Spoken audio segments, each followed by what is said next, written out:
So, very good evening to you all. Thank you very much for joining us tonight, today evening.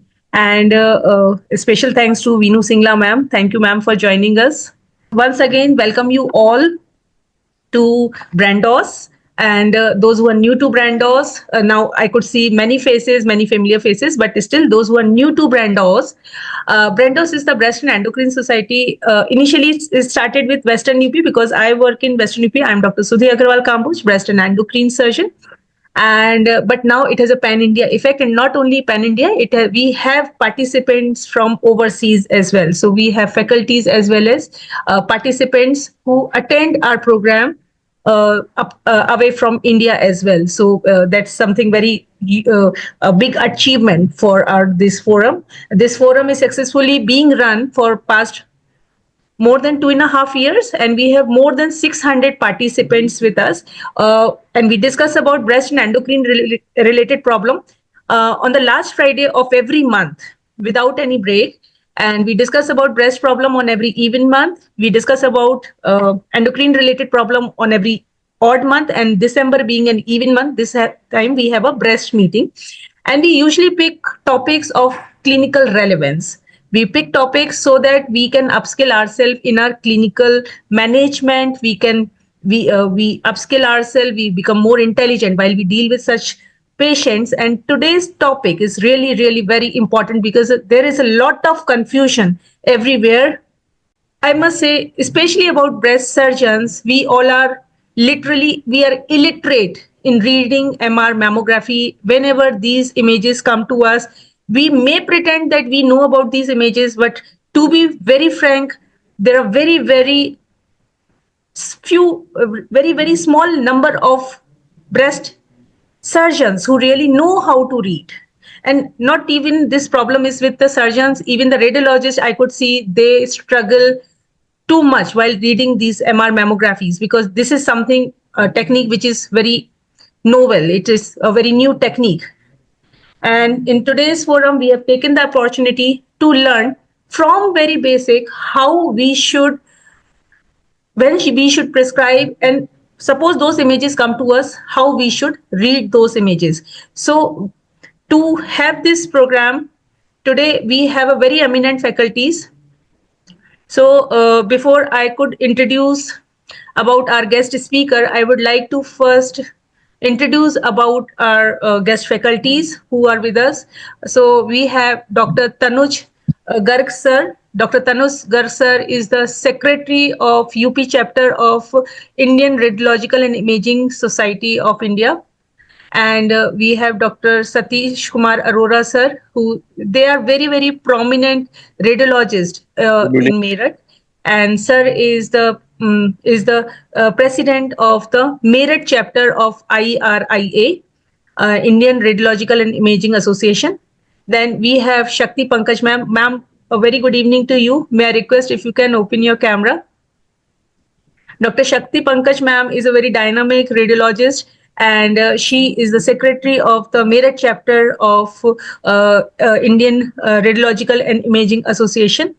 And we have Dr. Divya Dahiya ma'am, a very charming and though very detailed surgeon, a breast and endocrine surgeon, who is a senior faculty in Chandigarh PGI, Department of Surgery, Chandigarh PGI, and he is the one who is pioneering, started a unit and now is planning to start. I think MCH is already started, ma'am, in breast and endocrine surgery at Chandigarh PGI. And what we are waiting for is Dr. Anurag Srivastav sir. Dr. Anurag Srivastav sir need no mention. He was the head of Department of Surgery at AIIMS New Delhi, and he delivered his services for many years. Now his students are the eminent teachers all over the world, spreading the knowledge of breast surgery. He's a passionate breast surgeon, and he will be joining us soon. Currently, he is the director of oncology division at Subharti Medical University, Meerut.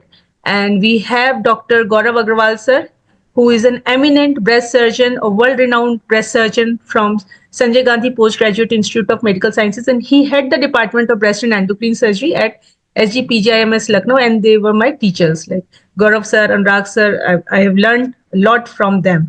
And today we have an opportunity. We have so many learned academicians in front of us, and we are going to discuss about this very, very important topic today. And I request, before we start the program, be prepared with all your questions. Just keep on writing down, because at the end, we will get an opportunity to interact directly with the faculties.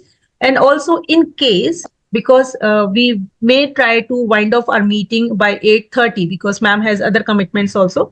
So in case your questions are not being answered, please post those questions either in our BRENDOS group, or ma'am will share her email ID where we can directly post. But I suggest, if you can post your questions in the BRENDOS group, so other people will, or other participants will also be benefited through that.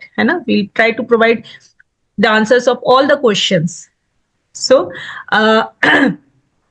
so now I introduce you about our guest speaker. So, Anurag sir, have you joined, sir? I think sir is in the transit from Meerut to Delhi.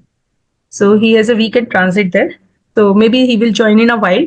And Gaurav sir has just now de-scrubbed, so he will join as soon as he's free, comfortable. So now, if I could introduce Dr. Veenu Singla, and first of all, she's a gem of gems, I could say, because earlier I had an interaction with her on phone, but I got an opportunity to meet her in person in Chandigarh, PJ, and I could see her charming face, her smile is really mesmerizing. And thank you very much, ma'am, for accepting our invitation to guide us regarding MRI breast. And earlier I did not know that MR mammography is a misnomer. Thank you for telling me this. And I'll certainly take care of this important information. So ma'am is a senior professor in the Department of Radio Diagnosis and Imaging at PGI MER Chandigarh. And she has a very good interest in breast imaging and breast interventions. She has more than 88 publications. And she's in charge of a fully equipped breast imaging facility at PGI Chandigarh. She is the member of professional bodies like IRIA, ESR, and others. She is the Vice President of Breast Imaging Society of India in 2023 and 25. She was an organizing secretary of BCCon 2016. She is a governing council member, Breast Imaging Society India 2015-16 and 2021 and 23. And she is the member Shakti, the women's wing of IRIA, founder member and vice president Society of Gynecological Imaging and Intervention India, guide and co-guide to MD, DM and breast imaging fellows. And she is the reviewer of many national and international journals. So many accolades for her in her name. Thank you. Huge applaud I would like to give before we start the program. So ma'am, may I request we can start the program. The podium is all yours. So can you see my screen, please? Yes, ma'am. It's visible, ma'am. So, okay. So first and foremost, I would pay my regards and thanks to Dr. Divya Dahiya, who I would say is my teammate in PGI, Dr. Sudhi Agrawal, for being so kind to give me this platform to interact with my other fellow colleagues, radiologists, as well as surgeons, because it is all, when we work together, it takes us through the best patient outcome. That is all I have to say. And with that small line, I would like to take you through all this indications, approach, and interpretation. And I know that you all have lots and lots of questions in your mind regarding breast MRI, but I've kept this so simple for you to learn, and you will, I'm sure, go enriched once you go back and will be able to do justice to your patients. So beginning with breast MRI, why breast MRI? Because with the evolution of precision oncology in breast cancer, we want to give our patients the best, and to actually accelerate the rate of breast conservation surgery in the current scenario, we are using more of MRI to see the extent of disease, to see the nodal involvement, the chest wall invasion, the status of the contralateral breast, so on and so forth. Now, in our imaging armamentarium, we have a couple of Our bag is nowadays full of all these modalities and its advances, like mammography, tomosynthesis, contrast enhanced mammography, ultrasound with all its advances, like automated breast ultrasound, contrast enhanced breast ultrasound, elastography, contrast enhanced MRI, PET CT, PET MRI. So, what all and what not? So, the commonly used modalities are, of course, mammo, tomo, contrast enhanced mammo is also taking up ultrasound. And today we'll be discussing about CE-MRI. Why CE-MRI? Because that is the backbone of MRI for breast. Whenever we do MRI breast, it is important that we do a contrast enhanced, especially a dynamic contrast enhanced MRI. And I'll be taking you through various forms of MRI as well and its advances. So the only indication for a non-contrast MR is to see implant integrity. So we'll be discussing contrast enhanced MRI. So when we talk of breast cancer, we all know that it has currently surpassed all other forms of cancers, especially in India, wherein it is the leading cause of cancer-related death in our women. Mammography still forms the first line screening in women and should be used above the age of 40 years. Ultrasound useful for dense breasts and for age less than 40 years. MRI has the highest cancer detection rate, 15.5 or something per thousand, as opposed to 3 to 4 per thousand with combined mammo and ultrasound. So MRI, despite having the highest cancer detection rate, why we cannot use it? Because it is costly, it is not freely available. Interpretation takes time. The patient has to lie prone. The examination takes time, 40 minutes per examination for a complete protocol. However, now we have to telescopically narrow down our indications. What patients am I going to choose for this beautiful modality? Now, mammography, I will not say don't do mammography and do MRI. No, never. They have to be done in conjunction. Mammography is the backbone, will remain the backbone, and has passed all the acid tests in the past nearly 40 years or so. It has been by our side, picking up those microcalcifications that MRI has not been able to provide till date.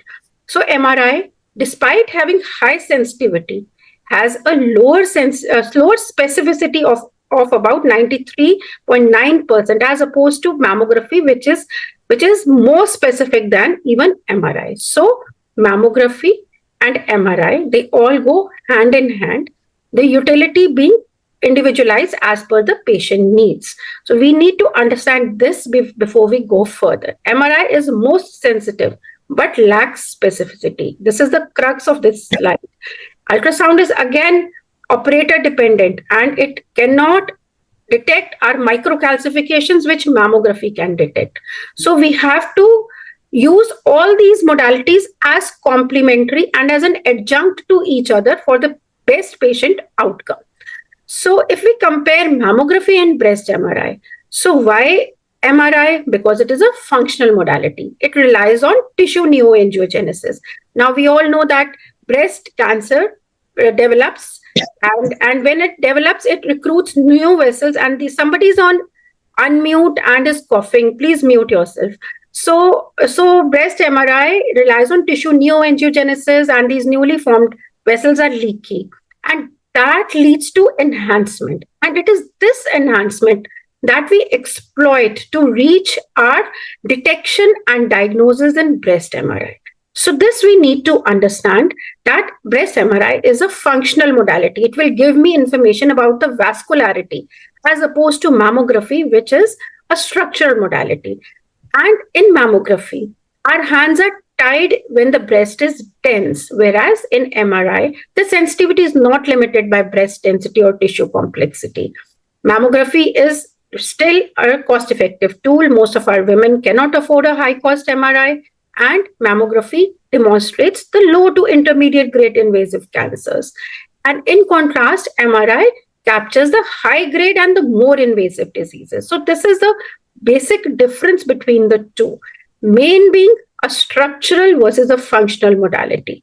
Okay, so now coming to the indications of MRI, wherein I see that we often have to struggle whether I should get an MR done in this woman or not, whether am I justified in asking for such a high cost investigation. So In the screening scenario, the indications include women with lifetime risk 20% or greater, those with untested first-degree relative, women with genetic syndromes predisposing for breast cancer, those with BRCA mutations, and those with history of chest irradiation between ages 10 to 30 years. So this is the screening cohort wherein I am justified in doing my breast MRI.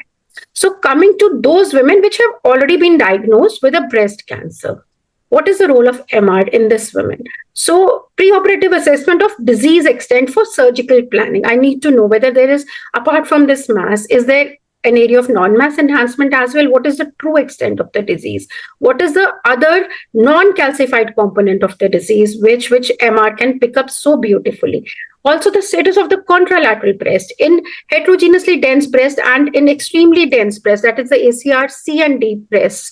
Now in these breasts, my pickup rate on mammography is less, and here comes the role of MRI in picking up the lesions which are occult in the contralateral breast, especially in women who have increased risk of bilaterality, such as those women who already have a lobular carcinoma in one breast. I need to see the status of the contralateral breast as well as for the ipsilateral breast for any multifocality or multicentricity. Breast cancer staging is also pertinent, which needs to be done prior to the treatment planning.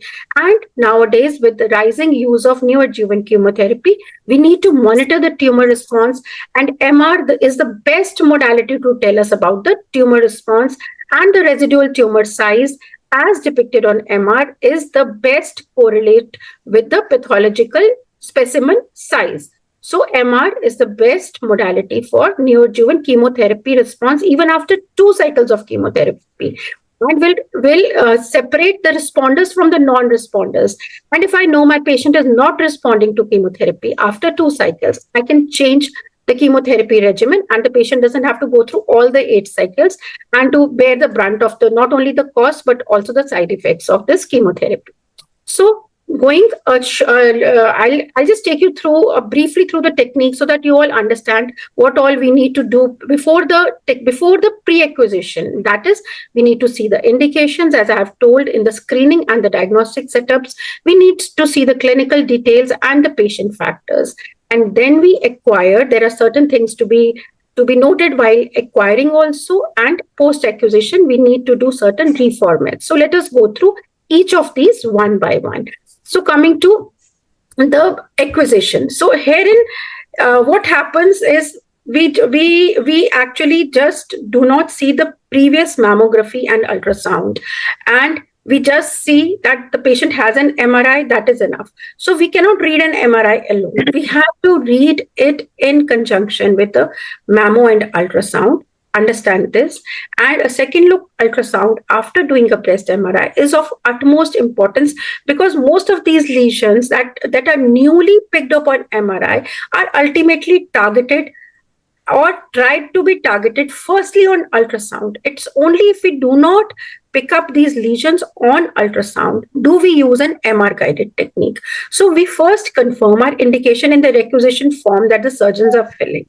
We review the previous documents and the reports of the patient. We see that is this patient having a lobular carcinoma? Is she having a BRCA mutation? Is she having a high family history? Or is she a young patient with dense breasts? And so on and so forth. We also have to see any possible contraindications, not only indications. Is my patient on a pacemaker? Does she have allergy to gadolinium? Will she be able to lie prone for 40 minutes to get her MR done? And we have to gauge all these things prior to asking for an MRI. So the patient preparation involves about 4 hours of fasting because we have to inject contrast. So this also we have to tell our patient before we send her to the radiologist. So magnetic field strength of at least 1.5 Tesla is required. We do not do MR breast on a lesser Tesla magnet. Remember this. 1.5 Tesla, 3 Tesla, these are all giving us good results. And a dedicated breast coil should always be used when doing a breast MRI. Fat pads should be used, and gadolinium-based contrast is injected at a rate of 3 ml per second and at a dose of 0.1 millimole per kg body weight of the patient. So this is the equipment that I use at my institute, and this is the breast coil, and the patient has to lie prone, and the fat saturation pads are also used, and this improves my main magnetic field homogeneity by eliminating air tissue interface. And this is how my patient lies down prone in the MR gantry, and both the breasts are put in their respective apertures with the center bar supporting the sternum, like in this pictorial or a diagrammatic representation. So then I check the visual check from the lateral aspect for the positioning. Now, if my nipple is tilted to one side or is superior inferiorly tilted, it is a mismatch, because both of my breasts, they have to be read as mirror images as one another, even on an MR. So it will make my interpretation difficult. So I correct my patient's nipple and try to symmetrically position both the breasts and teach and train my technologists to do the same. And then after positioning correctly, I check the triplane localizer for proper position again before I go on to further imaging and reposition the patient if necessary. I take care that both the breasts are positioned symmetrically, because if there is improper positioning, there are artifacts which hamper my MR interpretation later. So going through the MR protocol. Now, this is a beautiful article by Dr. Ritseman in Radiographics, wherein he has written on breast MR as a state-of-art investigation, and this diagram speaks a lot. So wherein in this diagram, he has shown us beautifully the components of the basic multi-parametric MR protocol that we use. In general, the protocol is begin with non-contrast enhanced T2 weighted and diffusion weighted images. The first is T2, then is diffusion weighted images. So this is followed by a native T1 acquisition and subsequently contrast enhanced ultrafast images, as well as the regular T1 weighted dynamic images. So for screening purposes, this protocol may be abbreviated to contain only the T1 acquisition before the contrast and directly after the contrast material administration, with or without the acquisition of ultrafast images. So ultrafast images are these days coming up, wherein we do them just after the injection of contrast. So they do not require my extra gantry time. They do not require my extra contrast. They do not at all require anything extra. They come for free. So that is why ultrafast images are being done if they are available with a particular radiology setup. Like in our setup at PGI, they are available, and they are very beneficial to increase the specificity of the lesion that we pick up on MRI.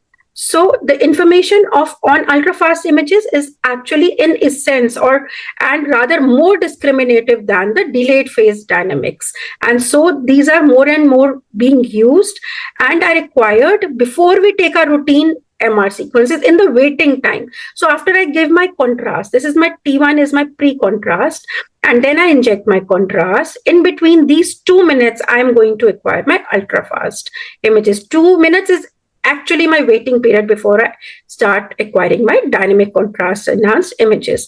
Now, when my patient is on a neoadjuvant chemotherapy, I have to take care that I do take the delayed phase images to document the presence of residual rectal carcinomas in situ, because post neoadjuvant chemotherapy, the carcinomas may show delayed enhancement because these NACT drugs, they have an anti-angiogenic effect. So we have to take all these things into consideration as a radiologist, as a surgeon also, when we are ordering any MR examination. So this is an example that I brought from a recent MR investigation, which shows that this was a proven case of invasive ductal carcinoma that is shown as a T2 hypointense mass, which is nearly iso to slightly hyperintense on T1 and is showing diffusion restriction. I hope you can see my arrow. Otherwise, I'll just put the laser pointer. Yeah. So herein we can see that it is showing diffusion restriction, bright on diffusion, dark on ADC, and is showing enhancement on the dynamic post-contrast images. So we need to understand that this is how our garden variety, our routine invasive, most of our invasive ductal carcinomas will appear like this. So this was an invasive breast carcinoma as shown by the report. Now, after doing this good MR with a good positioning, taking all those sequences in the proper order, we need to do some post-processing in our systems. That is, the maximum intensity projections have to be done to provide a 3D overview of both the breasts, wherein we see the enhancing or suspicious masses easily. And this acts as a roadmap. At the moment we see these images, we can see that, yes, that there is this enhancement, and then we, after seeing the MIP images, we study our other sequences of the MR. The other protocol has to be sequenced in the hanging protocol. Whichever protocol you form in your routine practice should be followed in heart and soul with every patient that you study. So that is the main crux of reading an MR, because it gives you so many sequences, you get lost until and unless you form your schedule to a routine to study these images. That, yes, first my MIP images, then maybe my T2 weighted images, diffusion weighted images, then my post-contrast images. The first post-contrast has to be studied first, so on and so forth. So whatever, as a radiologist, in the hanging protocol, you can pull it on your PACS monitor. That way you have to study. It is always best to study this on a monitor, on a viewing workstation, than on images, because the patient usually brings images to the surgeons, and so the surgeons find it difficult to actually read. So because the images, first and foremost, are short. Secondly, they cannot be put together, aligned together, and then run through wherein they match with each other. So if I put my images on my workstation, I can put my T1, T2, my post-contrast T1, my fat suppressed, all to run through together. Therein, I'm at the same slice of the breast, and I know that, yes, they are matching with each other. So on images, it is not. On still images, where the patient comes with those printed films, it is not possible. So after doing a MIP, it is also important in breast to do these, attain these subtraction images, which the system does for us. And kinetic curves of 3 types, as we will be showing, are also drawn.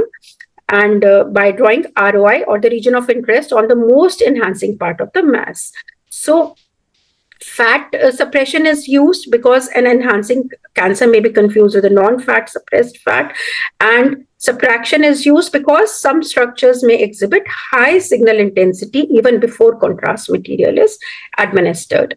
So why is it important to look at images at an early time point after contrast injection? Because breast cancer typically enhances early, within 1 to 3 minutes. And parenchymal tissue also shows enhancement, but more slowly than the malignant lesions. So in our early first post-contrast image, the distinction between cancer and the background parenchymal enhancement is the most, where your lesion or your malignancy would have enhanced and your BPE would have just started enhancing. So your BPE is going to increase in the subsequent dynamic contrast images, and your enhancement of the cancer is going to decrease or is going to wash out in the subsequent dynamic post-contrast 1 minute apart sequences. So this is important to distinguish this, because while reading this, if you read your first post-contrast image, it gives you the best answer to pick up a malignancy. If it is not a post-NSCT scenario, this you have to remember, or it is not a DCIS that you are looking at, it is not a lobular. In lobular, DCIS, post-NSCT, again, you have to look at the delayed post-contrast enhanced sequences. So coming to the keys to successful acquisition, we have to stick to the same protocol. We have to make the examination short. The patient should be comfortable. So it is said that before MRI, talk to the patient. Explain clearly, gently that, yes, you have to lie still. And during MRI, don't talk to the patient at all. So coming to the interpretation. So we follow the ACR BI-RADS Atlas 5th edition that is given on the ACR website for free, and any of you can access this. And we call it a manual, because it is actually giving us a comprehensive overview of all modalities: mammography, ultrasound, and magnetic resonance imaging, and nowadays contrast enhanced mammography. Those words that have to be used, that you come across routinely in your day-to-day reports, are nicely given in detail in this ACR manual. So coming to this quick reference chart on MRI, if we see, These are the quick reference charts which we actually tell our fellow radiologists to put just alongside the table, or put it under your table glass while you're reporting breast MRI, so that these acts as reference cards, and you go step by step according to this. You begin with your amount of fibroglandular tissue, wherein you tell whether the lady has an almost entirely fatty breast or an extreme fibroglandular breast. So thereafter, you tell the background parenchymal enhancement, the level of BPE, that is whether it is minimal, mild, moderate, or marked, has to be told, because it is going to hamper my breast MR, especially the non-mass enhancement findings pick up if I have a marked BPE. And also the BPE, if it is symmetric or asymmetric, has to be told. Now coming to the abnormalities or to the findings per se, they are usually of three types, that is focus, masses, and non-mass enhancement. Now the term focus is actually being used for the findings which are less than 5 millimeter in diameter. So coming to masses, we have to tell whether the mass, what is the mass shape, what is its margin, and what are its internal enhancement characteristics. For shape, we use the mnemonic ROI, whether it is oval, round, or irregular. And for margins, we have to tell whether the margins are circumscribed or not circumscribed, that is whether they're irregular or spiculated. For the internal enhancement characteristics, again, we have to tell whether the mass is enhancing homogeneously, heterogeneously, rim enhancing, or has dark septations. Then coming to non-mass enhancement, which people find difficult to interpret on MR, it is actually very easy. You have to tell only two things in non-mass enhancement, that is its distribution and the internal enhancement patterns. When it comes to distribution, you have to tell whether it is focal, linear, that is in a line-like array, in a segmental distribution, when it is in a wedge-shaped or a triangular pattern, in a regional distribution, whether it involves multiple regions, or it is diffusely involving the entire breast. Now coming to internal enhancement patterns of non-mass enhancement, again, they can be homogeneous, heterogeneous, clumped, or clustered ring. So let us see examples of each of these as we go further. So my breast MR report will always first and foremost begin with the amount of parenchymal tissue, followed by the background parenchymal enhancement. Now, coming to the amount of fibroglandular tissue, first and foremost, we write the breast composition as almost entirely fat, as seen in this image, whether it is having scattered fibroglandular tissue, heterogeneous fibroglandular tissue, or extreme fibroglandular tissue. Now, my interpretation would be difficult as I go to higher grades of higher volumes of fibroglandular tissue in the breast. So coming to background parenchymal enhancement, again, it has been divided into four types: minimal, mild, moderate, or marked. Again, with the moderate and especially the marked one, again, interfering with my interpretation of especially non-mass areas in the ultrasound, or small masses in the ultrasound. So background parenchymal enhancement, it is also important to tell because it has been found to be associated with significantly greater odds of breast cancer than minimal or mild BPE. Now, coming to the findings per se, mass and non-mass enhancement are the main findings. Now, the term focus is currently being used when we see tiny enhancement dot less than 5 millimeter in size, which is not occupying space. However, the term focus is going to be given away in the BI-RADS 6th edition. Currently, we are using the BI-RADS 5th edition. Soon it is going to be upgraded, maybe in the coming year, to BI-RADS 6th edition, wherein we'll be using only the terms mass for a three-dimensional space occupying lesion, which is usually seen in the pre-contrast images, and the term non-mass enhancement, wherein we will be using for those lesions which are not occupying any space and which are not three-dimensional, and they are not seen on your unenhanced images. So this is the basics of the only two kinds of abnormalities that we report as radiologists: mass and non-mass enhancement. Currently, we are reporting focus, but the term focus would be done away with the high resolution MR scanners. Now we are able to discern the focus further into its shape, margins, and enhancement characteristics. And so focus will be reported as mass or non-mass enhancement, depending on the morphology of the enhancement. So coming to the morphological enhancement of mass and non-mass enhancement. Mass, as I have told, has to be described for its shape, the margins, and the internal enhancement characteristics. Non-mass enhancement has to be described for its distribution and again the internal enhancement characteristics, whether it is homogeneous, heterogeneous, whether it is clumped or clustered rings, so on and so forth. Everything has to be told. So let us see the examples, some of the examples. So mass, signal intensity, nowadays, lot of weightage is given on the signal intensity of the mass. So if the mass is T2 hyperintense, it is usually benign. We take it as benign, and most of the T2 bright masses are cysts or lymph nodes or fat necrosis or fibroadenomas, which also show T2 hypointense septate. Now, this one was a cyst, and however, we should remember that there are some exceptions to the rule, and T2 hyperintense carcinomas should also be kept in mind, especially mucinous and colloid variety of carcinomas, wherein we can see this thick, irregular rim enhancement on the post-contrast images. Though they may be bright in the middle on T2 weighted images, we have to keep the index of suspicion high and again look at the margins and the internal enhancement characteristics. And again the patient presentation, whether it is a newfound mass or is it an old mass which is already on surveillance. So coming to T2 iso2 hypointense masses, invasive lobular carcinomas, DCIS, fibrocystic disease, and granulomatous mastitis, these can all be T2 iso2 hypointense. Now, this was a patient with invasive lobular carcinoma, wherein we did an MR to look for multicentricity and bilaterality, which is quite common with lobular breast carcinomas. And so MR is the modality of choice in invasive lobular carcinomas, where mammo and ultrasound have a limited sensitivity.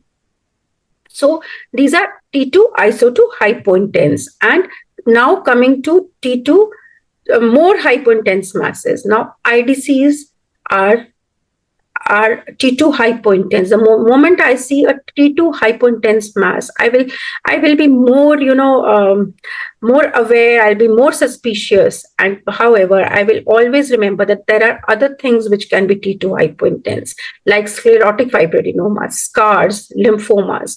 Now, this was an irregular mass that was an invasive ductal carcinoma. So coming to T1 bright masses. Now, there are some masses which are bright on my T1 image, like fat-containing masses. This one was a lipoma, and intramammary lymph nodes, which have a central brightness due to the fatty hilum. Hamartomas, which contain fat, and some inspissated secretions are bright on T1 due to their high protein content. And some hematomas, because of the blood content, can also be T1 bright. So with this background information, let us see some cases. Like this one was an encapsulated soft tissue mass having circumscribed margins with extension into the axillary tail. And this one was a fibroadenolipoma, what we call as a hamartoma. And we could see that there were areas of suppression on the fat sat images in this patient. So coming to the morphological assessment, now we'll go to the interpretation, seeing examples one by one. Now, this mass is a round mass, this one is an oval or an elliptical mass, and this is an irregular mass. So the term shape, round, oval, and irregular speaks for itself. Now, coming to the margins, which can be circumscribed or they can be non-circumscribed. The non-circumscribed are further divided into spiculated and irregular margins. And coming to the internal enhancement pattern of the masses, they can be homogeneous, they can show rim enhancement, they can show heterogeneous enhancement, and they can show dark internal septations as seen in this case of a fibroadenoma. So when it comes to internal septations, we have to see that we need to always be vigilant that dark or non-enhancing internal septations are seen in fibroadenomas, whereas enhancing septations like seen in this case are seen in invasive tumors or malignant tumors. So that is the way to go. We see whether these internal enhancement and internal septations are enhancing or non-enhancing. So coming after masses, coming to non-mass enhancement, which I have told, which may not have a correlate on your pre-contrast images. This is an area of of enhancement in the fibroglandular tissue, which doesn't have any space occupying effect. And the differentials or the common causes for non-mass enhancement include the diffuse cancers, mastopathy, hormonal changes, inflammatory changes, DCIS, lobular carcinomas. So this is an example of a non-mass area of enhancement without any detectable convex contoured mass. So this is a segmental type of a non-mass enhancement, which is definitely suspicious, and I should look for an ultrasound correlate in it. If I do find an ultrasound correlate, I have to biopsy it under ultrasound. I also have to see the mammo. Maybe there are some calcifications associated in mammo. And accordingly, I have to plan how I am going to biopsy this case. So the non-mass enhancement has to be described for its distribution and the internal enhancement patterns. Distribution can be linear, like in a line, can be focal, like only at some point, can be regional, can be segmental, as in the example I had shown. It can be in multiple regions, or can be diffuse when it is scattered throughout the breast. Now coming to internal enhancement patterns. Homogeneous when it is showing uniform enhancement. Heterogeneous when it is showing non-uniform enhancement. Clumped when it is showing cobblestone-like enhancement. And clustered ring enhancement when it is showing enhancement in the form of a ring or at the periphery. So these are the terms that we use in our reports, and non-mass enhancement of segmental and linear and regional varieties, these are more suspicious. Similarly, non-mass enhancement of a clumped, clustered ring type and heterogeneous type are more suspicious than that showing homogeneous type of enhancement. So these are examples of a linear, of a segmental and a regional type of enhancement. And herein we see in a study done by Makura, the segmental type of non-mass enhancement has the highest positive predictive value for malignancy. So whenever you see segmental, linear, and regional, you be on your alert and you find the correlates on ultrasound and on mammo. And accordingly, you suggest your BIRADS and assessment category and further management. Okay, so this is the distribution, and then this is the internal enhancement pattern, wherein we see heterogeneous non-mass enhancement and clumped or cobblestone type of non-mass enhancement. So this is an example of a clustered ring type of a non-mass enhancement in a patient who had extensive ductal carcinoma in situ. Again, we can see that these are clustered rings which are conglomerating at places, peripheral enhancement around this non-enhancing center. So, and again, this was a ductal carcinoma in situ. So after telling whether the abnormality is a mass or a non-mass enhancement, we have to tell the location of the lesion, the clock phase, the depth, the anterior, whether it is in the anterior, middle, or posterior depth, the distance from the nipple, from the skin, from the chest wall. All these have to be told for the surgery colleague to have a mental picture of where my mass is, what clock phase, what depth, what distance from nipple, how she is going to plan the surgery. And if they want to get a hook wire and all, they have to, this location should be given. And if possible, you can even draw diagrams and tell your surgeon the exact number of masses, the position of the masses, and the depth of the masses, everything comprehensively on these diagrams. So after telling the findings, the basic findings, we tell the kinetic curves, that is the type of kinetic curves. We have heard a lot about kinetic curve analysis. So how are they assessed? So these are assessed by measuring the signal intensity in a small part of the lesion that is enhancing the most, and we track its course over a dynamic series to yield a kinetic curve. And we take the most suspicious curve pattern from the fastest enhancing part of a lesion to describe the enhancement curve. And so these are the three types of kinetic curves that we come across. That is a persistent, a plateau, or a washout curve. So the initial phase is first assessed, wherein we assess the enhancement in the first 2 minutes till the curve changes. So the initial enhancement phase can be slow, medium, or fast. And thereafter, after the initial rise, there can be decline. When it is a type 3 curve, there can be just a sharp bend and a straight line when we call it a plateau curve, and there can be persistent enhancement when it is a type 1 curve. So type 1 curve is usually seen in benign lesions, and type 2 and 3 are seen in malignant lesions. Type 2 is actually indeterminate and can be seen in both benign and malignant lesions. So red alert for type 3 curves which show washout. Herein my alert for a malignancy is high. And when it comes to kinetic curves, I always remember that I at least take my 3 pixel ROI size and I put my ROI, that is the region of interest, on the fastest enhancing area. And as I have told, type 2 and 3 curves should be considered suggestive of malignancy. So it is also important to remember that how to interpret the initial phase of enhancement. So in a slow enhancement, it is when there is only less than 50% increase in 2 minutes. Medium enhancement when there is 50 to 100% increase in 2 minutes. And fast enhancement is when there is more than 100% increase in signal intensity in 2 minutes. So basically, it is a time intensity curve that we draw. And as shown by this, the type 3 has the highest positive predictive value for malignancy. And when it comes to delayed phase, 10% is the magic number that we follow. Persistent curve shows a 10%, more than 10% increase, and a washout curve shows more than 10% decrease in signal intensity.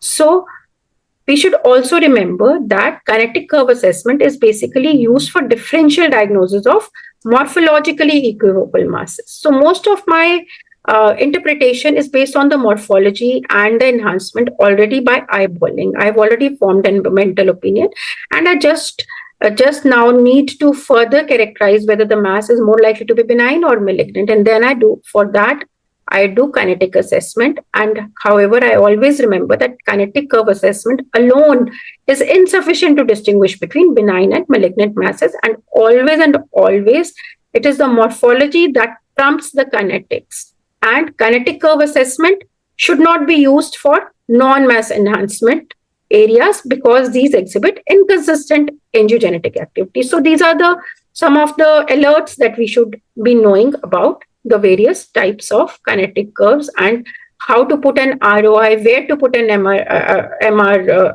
ROI, and in non-mass enhancement, how unreliable kinetic curves can be, and how morphology should be given more importance than the kinetic curves. So all these are the caveats into which we should not fall. So after giving all the morphology and kinetic information to the surgeon, I then tell also the associated features, which are the findings that occur in addition to the basic enhancing lesions that are my masses and non-mass enhancement. So I tell whether there is nipple retraction, nipple invasion, skin retraction, skin thickening, and axillary lymphadenopathy, pectoralis invasion, so on and so forth. So these associated findings increase the suspicion of breast cancer if detected with the other findings. And these are the examples of nipple retraction, nipple invasion, skin retraction, and skin thickening. And this is a large carcinoma showing direct skin invasion. And of course, axillary lymphadenopathy, for which ultrasound is again an excellent tool. However, MRI gives you a comprehensive information, especially of the level 2 nodes, which are sometimes difficult to detect on ultrasound, and also of the internal memory lymph nodes, which are difficult to detect on ultrasound. Again, MR is excellent tool for a comprehensive evaluation of lymph nodes. So pectoralis invasion, like in this case of a fibromatosis of the breast that I had, and in this case, we can see that it is again infiltrating into the pectoralis. And so all this information has to be provided, and the surgery has to be planned accordingly. So coming to certain fat-containing lesions that we can come across are lymph nodes, fat necrosis, hematomas, post-op seromas or hematomas with fat. So this was a case of a post-op case, again, very hard on a palpation, and MR was requested for it. And herein we can see that there is a mass which is following fat intensity on all sequences and is suppressing. This is a fat suppressed sequence, and it is suppressing on the fat suppressed sequences. So of course it is a lesion containing fat, and it is showing not any thick irregular enhancement in its rim. So I give it a BRADS2, a fat necrosis, and keep my patient on a surveillance. Nothing to be done, no biopsy needed. So this is a case of a hematoma of the breast, again following. This is a mass containing fat, which is hyperintense on T2, and it is again suppressing on your fat suppressed sequences and is not showing any enhancement on the post-contrast sequences. So again, a BRADS2, a hematoma of the breast, nothing to be done. And coming to some non-enhanced findings which we can come across are cysts, post-operative collections. Some ducts may show increased high signal on T1 weighted pre-contrast images. There may be some architectural distortions which may not enhance, and there may be signal voids from foreign bodies, clips, etc., which do not enhance. So this was a case which showed pre-contrast ductal increase in signal intensity on T1 weighted because it was a case of duct ectasia already filled with secretion. So in such cases, again, we should be that here comes the role of pre-contrast T1 weighted sequences, wherein we need to now compare our pre-contrast images with the post-contrast subtracted images. So here comes the role of our subtracted images.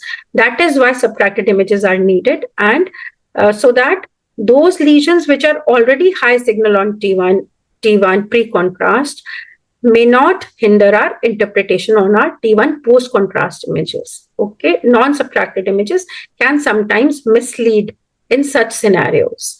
So this was a case of a signal void from a clip which was put after biopsying the patient prior to starting the neoadjuvant chemotherapy.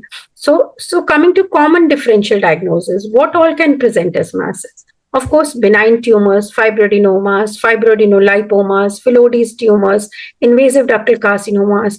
These are the common differentials of masses. And for non-mass enhancement, it can be intraductal cancer, that is DCIS, that as we call, invasive lobular cancer, focal adenosis, inflammatory changes, and other hormonal stimulation can lead to non-mass enhancement. So coming to the morphological criteria for malignancy, for a mass, margin is the most predictive feature. Always look for the margins that your radiologist has reported. If he or she has written irregular or speculated margins, be on your alert. This is again going to be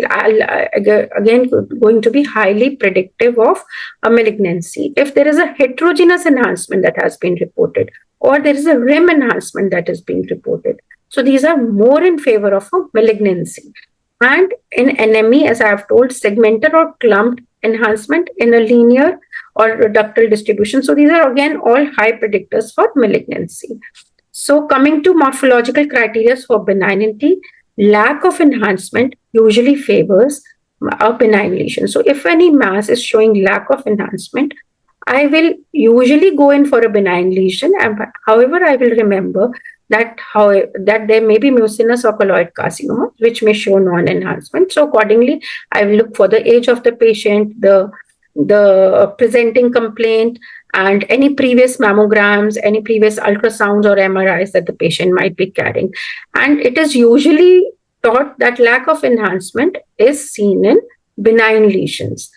And usually typical benign lesions have circumscribed margins, may show internal septations, they are round to oval in shape, may contain fat, and show homogeneous enhancement on post-contrast images. So these are the morphological criteria for benignity. So wherein I can give my mass as BRADS2 and keep her on a surveillance. That is it, and I do not need to biopsy these masses, which are definitely showing all these fitting into these circumscribed margins, showing classical internal septae, fitting into my nice oval shape and a homogeneous pattern of enhancement. So these are the masses that I give you as BRADS2 in my reports. So this is an assessment approach, how to approach these breast lesions. So whenever we see any lobulated or a circumscribed mass, if it is showing no or minimal enhancement, we usually take it as benign, because the negative predictive value of breast MRI is close to 98.9%. So it is a very high negative predictive value for a malignancy if it is not showing enhancement. And if it is showing mild to moderate enhancement, then what do? I see if my mass is hypointense on T2, then I take it more like a malignancy, I give it a BI-RADS 4 or a BI-RADS 5. And if it is T2 hyperintense, I take it as more like a benignity. And then I give a BI-RADS 2 or maybe a BI-RADS 3 in some scenarios in these cases. So after seeing the enhancement, I go back to my T2 images. These T2 images tell me if, yes, if I am hyperintense, I am benign. If I am hypointense, I am malignant. Of course, caveats to every generalization that we have in every part of our radiology. So after giving all the description and kinetics, I give my assessment categories to range from category 0 to category 6, that is 7 kind of categories. Category 0 is usually not given in a diagnostic setup, wherein we need usually a prior mammogram or any prior imaging. So normally category 0, we refrain from giving this category and we try to recall the patient to bring in her previous images, and we give a comprehensive, detailed, comparative BI-RADS evaluation after seeing the prior mammograms or doing an ultrasound again, and we give a category to the patient. That is, category 1 is negative, that is, it has no suspicious or benign findings. Category 2, when it has only benign findings, wherein it may be having only lymph nodes, any metallic foreign bodies, any implants, enhancing or non-enhancing fibroadenomas, cysts, scars, post-op collections, again, lipomas, electroceles, hematomas, all these which are classically benign into BI-RADS 2. Then BI-RADS category 3 are probably benign findings, wherein the probability of having malignancy is less than 2%. So I can again choose to biopsy these if I need to, or to keep them on surveillance, wherein I call the patient after 6 months and maybe do an additional imaging MR, or maybe I follow them up on an ultrasound or a mammogram. So category 4 is suspicious and I need to do a biopsy in these patients, and they have a range of 2 to 95% predictive value for malignancy. Category 5 is highly suggestive of malignancy, that is more than 95% likelihood for malignancy. Category 6 is a biopsy proven malignancy, that is already the patient is coming to me. Now the patient is coming to me wherein I have to tell the staging, the extent, the status of the axillary lymph nodes. So these are the category 6. That is already a proven case of malignancy, and now imaging is being done for planning of treatment. So if we see this BI-RADS assessment category on the ACR chart, BI-RADS chart, we see that category 4, as I've told you, the categories are the same. The category 4 is suspicious, category 5 is highly suggestive of malignancy, and the category 4 is divided into BI-RADS into category 4A, B, and C only for mammography and ultrasound. Till now, category 4 has not been subdivided into category 4A, B, and C on MR because there was not sufficient data on which kind of lesions to be put into 4A, B, and C. However, in the upcoming BI-RADS 6 edition, they are going to subdivide it into 4A, B, and C because category 4 has a wide range of malignancy ranging from 2 to 95%. So I need to tell whether I have a low suspicion, moderate suspicion, or a high suspicion for malignancies, and accordingly tell if it is 4A, B, or C, as I do for my mammogram and ultrasound interpretations also. So more and more category 4A, B, and C you will be seeing subsequently in your reports that you will be receiving maybe from the coming year. So this I need to put forth and need you to understand. So this is how my reporting format is, and I begin my report with the indication for examination, wherein I tell whether the patient has now a lump or a nipple discharge, or whether the patient has only pain, or whether the patient has a nipple retraction or a skin retraction, and then I tell the MRI technique or the protocol that I've followed, that if I have done my T2 axial coronal, if I have done my fat suppressed T1 axial pre-contrast and post-contrast images, and then I tell my breast composition, whether it is ACR grade A, B, C, or D.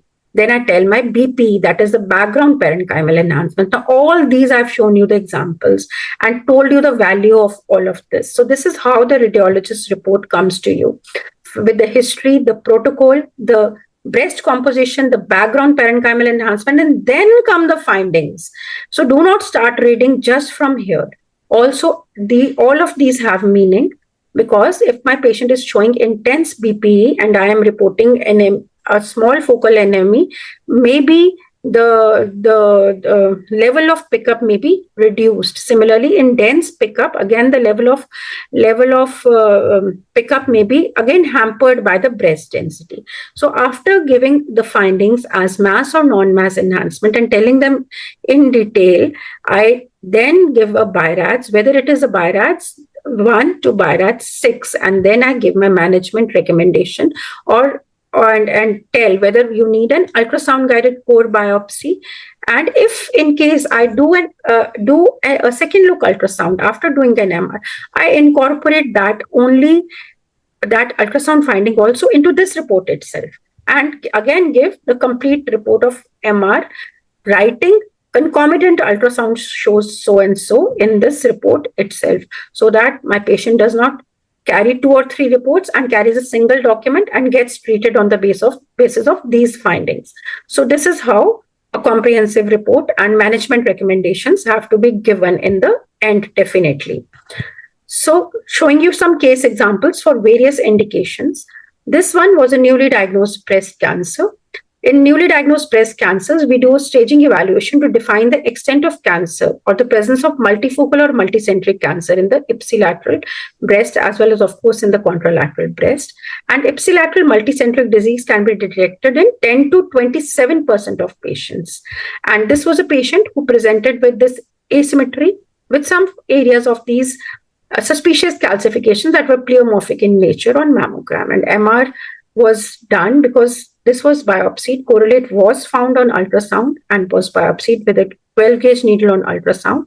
And on MR, in addition to this correlate of a non-mass area, there was this linear, another non-mass area. So additional lesion is picked up on MR, and contrast-enhanced MR is the most sensitive in detecting additional lesions in newly diagnosed breast cancers. So another case example, wherein this patient definitely has a focal asymmetry as compared to the left breast. We see that this area is denser, it is more irregular, and it is not having convex outer margins, but yes, there is some focal asymmetry here. So what do I do next? I do an ultrasound. And on ultrasound, there is a nice mass sitting there, which is irregular, hypoechic, showing posterior acoustic shadowing. So I know that I am dealing with a cancer. I biopsy it, and it comes out to be an invasive lobular carcinoma. So what next?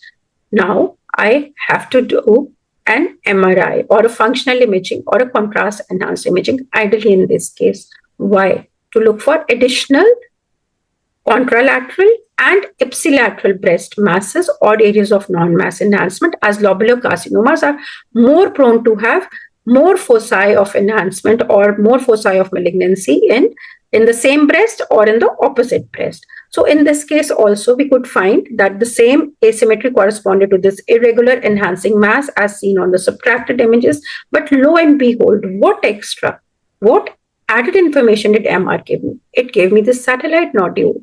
Also, it gave me this area of non-mass enhancement.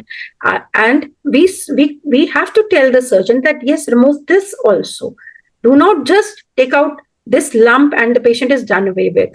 So this non-mass enhancement, linear in nature, could be even picked up on my MIP and on my sagittal reconstruction images, and also this small satellite nodule. And then I did a second look ultrasound, and I saw that this satellite nodule could again be seen on ultrasound, and I biopsied it and then bracketed this on ultrasound for the surgeon to take out the entire volume of tissue containing this non-mass enhancement and this satellite nodule. So this was a multifocal carcinoma as shown on MR. So again, MR gives you this additional information, and Ultrafast MR also gave me the same information. These are the ultrafast MR sequences in the same patient. How to interpret ultrafast MR? Like in this case, we see that the pulmonary artery is enhancing. In this case, the aorta has started enhancing. And within 5 seconds of the aorta, my mass has also started enhancing. So this is how the ultrafast MR is picked up. Anything that enhances at less than 10 seconds from the enhancement of the aorta is malignant. Anything enhancing more than 15 seconds after the enhancement of the aorta is benign, and between 10 and 15 seconds is usually indeterminate. So again, on the MIP of the ultrafast images, I could see the mass, the non-mass enhancement, and the satellite nodule beautifully. So ultrafast images add to the specificity. What I see on ultrasound within 10 seconds of aortic enlargement is more specific of being a carcinoma. This is another case example of a mediolateral oblique view from a screening mammogram in a 54-year-old woman that shows a small cluster of calcifications better visualized on this spot magnification view. And again, a stereotactic biopsy was done, which revealed a grade 2 carcinoma in situ, and on MR, the exact extent can be delineated. And MR can show not only the non-mass enhancement, it can show the true extent by showing the non-calcified component of the DCIS also, which was easy to be missed in this mammogram. And we can see that this non-mass enhancement is segmental, clumped, and it represents, of course, a malignancy, and it has already been proven by a stereotactic biopsy, which is easier to do than an MR-guided biopsy if availability is there. So coming to the screening of contralateral breast at the time of initial diagnosis, occult contralateral breast carcinomas are also picked up in 3% of patients with invasive ductal carcinomas and 6% with ILC patients. So this was a patient in which there was an obvious asymmetry in the right breast, and when we did an MR, this corresponded to a mass in the right breast, and multiple foci of additional occult carcinomatous foci were picked up in the left breast. So showing you the additional pickup rate of MR again. So identifying primary carcinoma in women with axillary nodal adenocarcinoma. If we see that there was, in this patient, there were these axillary lymph nodes. These were positive for GATA, and these were proven on ultrasound guided biopsy from the lymph nodes to have a primary in the breast, and nothing was found on conventional MR and ultrasound. However, MR showed this small cancer that was positive for malignancy and was picked up on second look ultrasound and biopsy. So a lot of value of ultrasound in second look ultrasound to do these biopsies. Okay, so evaluation before and after neoadjuvant chemotherapy is picking up, and we know that MR is the gold standard to actually tell you the volume of residual carcinoma, the size of residual tumor that is left after neoadjuvant chemotherapy, and to evaluate responders versus non-responders. Even after the first cycle of chemotherapy, people are doing MR to separate these responders from non-responders so that the regimen can be changed in non-responders timely. So MR is definitely used as a problem-solving tool, especially in patients which have discordant pathology results, who have complex mammography findings, who have inconclusive findings on mammograms, on ultrasounds, and in patients with Paget's disease. So let us see an example. This was a woman who had itching and skin excoriation involving the left nipple, suggestive of Paget's disease. Punch biopsy did reveal a Paget's disease. Nothing on mammo and ultrasound was there. However, MR showed this linear non-mass area extending into the breast, and so did add to the information of this patient, wherein conventional modalities fail to pick up an underlying carcinoma. And we all know that in Paget's there is an underlying DCIS and or IDC in up to 80% or more than 80% of the patients. So coming to recent advances, you should know a little about these also, because these days there is a lot of hype about abbreviated MRI and ultrafast MRI. So what is abbreviated MRI? Abbreviated MRI was basically developed to shorten screening breast MRI protocols. So abbreviated, as the name tells, it decreases my image acquisition time, and it also shortens my image interpretation times. And it gives me a diagnostic accuracy, which is comparable to that of conventional full MRI protocol. So with a high diagnostic accuracy, if I am saving on the MR gantry time, wherein my patient can be out within just 10 minutes rather than 40 minutes, and it shortens my interpretation time, so why not encash on abbreviated MRI?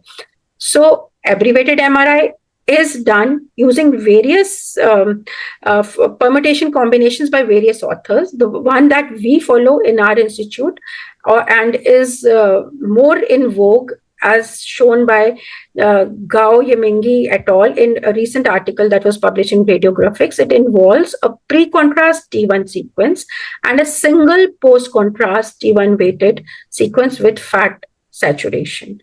So thereafter, MIP and subtraction post-processed images are constructed. So easy. Just do a pre-contrast and a post-contrast. Saves your time. You don't need to do diffusion weighted, and you don't need to do all those dynamic post-contrast sequences at a difference of 1 minute and keep on acquiring it up to 5 or 6 minutes continuously. So this is what we follow in PGI, and wherein we take axial fat contrast pre-contrast images, and then the first post-contrast axial fat saturated images, and then we process it and we do the MIP and the subtraction. So abbreviated MRI maximizes tumor conspicuity by imaging at the greatest tumor background enhancement. So my tumor has enhanced, my background parenchyma has not yet enhanced. So that is how my lesion pickup is not affected, and I end up with the same cancer detection rate. So abbreviated MRI, you need to understand, because it is going to pick up more and more with more and more people adapting to it, especially in the screening scenarios. So ultra-fast MRI, this allows imaging in the first 2 minutes after contrast material injection. And herein we study the wash-in kinetics, and rapid sequential imaging is done of the whole breast at a gap of 5 to 6 seconds as per your machine. And in this, we do not study the delayed washout pattern. We study only the wash-in pattern, and this improves the specificity of lesion characterization while maintaining the sensitivity by integrating the wash-in kinetic information. So there are various sequences by various machines, and the one we use at PGI is the Twist by Siemens. And just to show you an example of ultra-fast MRI, again, this was a malignant mass, and that was picked up on MRI, and on ultra-fast MRI, because the sensitivity is the same, the specificity is rather more than your routine MRI. Once we see the pulmonary artery, thereafter we see the aorta. Now this is taken as a 0-second image when we start seeing the aorta. And when we see the mass, just after 5 seconds of the aorta, we see the mass. So the mass seen at less than 10 seconds, I told you, is more suspicious. It is definitely malignant. High specificity of MRI is there. So this is the beauty of ultra-fast MRI, that it doesn't involve any extra gantry time. And after giving my contrast, within my 2 minutes of waiting time, I can acquire repeated sequences of the breast at a 5 to 6 second only difference, and I acquire up to 20 sequences continuously, and thereafter I study the enhancement characteristics. And again, another case wherein again, in this case, in the inset, we can see that the pulmonary artery is enhancing, and in the next image, we see the aorta started enhancing, and my mass has come just alongside the enhancement of the aorta, showing that it is highly malignant. So this was an invasive breast carcinoma. So in addition to this time to enhancement, we also study various other parameters in ultra-fast MRI, and sometimes in some reports you might find these parameters. So just to show it to you, time to enhancement, which is measured from the time of aortic enhancement and reflects how early a lesion enhances, as in the examples I was explaining you. Then again, the initial enhancement rate showing you the early post-contrast signal intensity and the maximum slope, the arterial venous interval. So all these are the quantitative parameters that are calculated after putting ROI on these masses or on these even non-mass lesions on your ultrafast images. So just to give you an overview of these, sometimes you may pick up these, and there are some values which are assigned to these, and these are the values that we follow. The values A stand for malignant lesions and the B1 stand for benign lesions. So this is how they are interpreted. And there was this poster that we had recently put up from our institute, wherein we had gathered few cases of ultrafast MRI and shown its potential. So coming to certain special techniques that we can do in MR, one is MR ductography, especially done in nipple discharge patients those who are having unipore discharge, unilateral discharge, especially of a serous or a bloody tinge. So in these patients, sometimes we need to do extra MR if my conventional mammo and ultrasound fail to discern any abnormality. So ductography can be indirect or direct. In indirect ductography, we use heavily T2 weighted sequences, and in direct ductography, we inject 1 to 2 ml of contrast into the duct selectively, and then we take the MR sequences. So MR ductography, this is a beautiful example which is showing that there was this dilated linear duct on your heavily T2 weighted images, which is showing this irregularity as a filling defect. And on your contrast images, there we can see that this is corresponding to a well-circumscribed lobulated enhancing mass that was a papilloma. So MR ductography is being done more and more, and conventional ductography lesser, because in MR ductography, again, the visual mapping is the same and it gives you additional information of the entire breast rather than of a single duct. And you don't need to cannulate this discharging duct, and MR ductography can be done by heavily T2 weighted images. So whatever we pick up on MR sometimes cannot be picked up on a second look ultrasound. And so here comes the role of an MR guided biopsy, which is an essential component of any MR guided unit that we have. So as per the recent accreditation requirements, we need to have MR guided interventions, or we need to have agreements with capable referring centers for full accreditation, wherein we can refer our patients to these centers. And just picking up on MR doesn't help. We have to biopsy these patients either under ultrasound or mammo or MR guidance. So when to use MR guidance is for those lesions which are not now found on a correlative mammography and ultrasound. We can do a second look ultrasound, but may not always be able to discern these on second look ultrasounds. And so here comes the role of MR guided biopsies, wherein again the patient has to lie prone, the lesion targeting has to be done with a computer software, and we use the shortest route is preferred. And so we use the grid for doing MR guided biopsies at PGI, and this is what the main equipment components are, which constitute a plastic introducer sheath, obturator, VAB device, and a VAB is of course done using various gauges, and we are normally using a 9-gauge VAB at PGI. So coming to some of the changes that are coming in the recent future in the breast imaging lexicon or the interpretation is that, number one, the term focus is going to be removed from lexicon, because the modern MR techniques now, they allow the enhancing finding even less than 5 millimeter to be characterized as a small mass if it meets the criteria of a mass, or a focal non-mass enhancement if it doesn't meet the criteria of a mass. So they have now removed the term focus, and they have told that put them into the category of those two findings on MR, that is mass or non-mass, whatever criteria it meets, because there was a lot of heterogeneity in the term of the use of this term focus across all practices and literature. Some were using less than 3 mm, some were using less than 5 mm, some were even putting 6 mm into this. So that is why this term is going to be removed and should be used guarded, in a guarded form.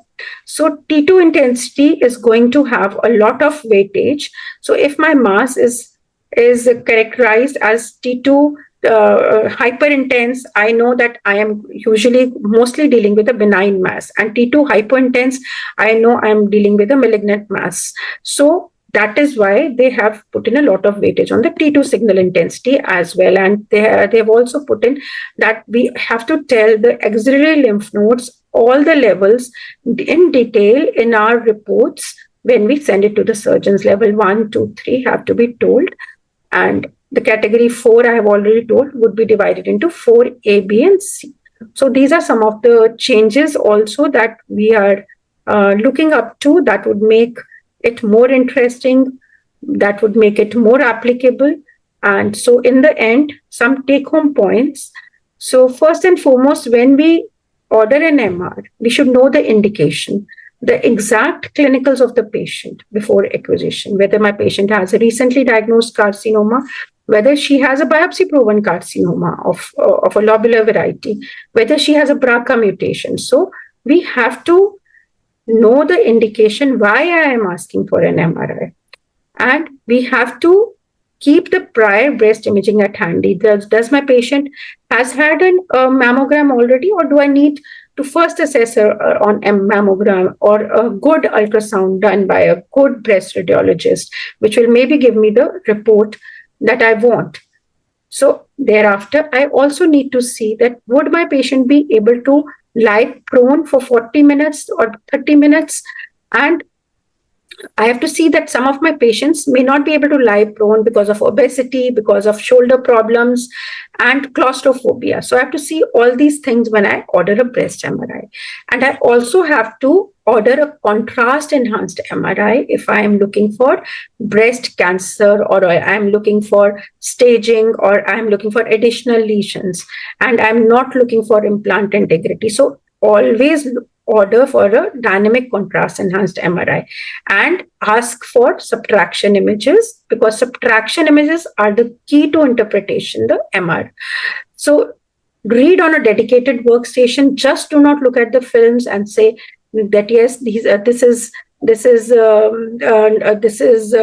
not a focal enhancement, or this is a focal non-mass enhancement. And dedicated workstation allows you to carry various sequences in sync. They are running parallel to each other, and so makes the interpretation easy.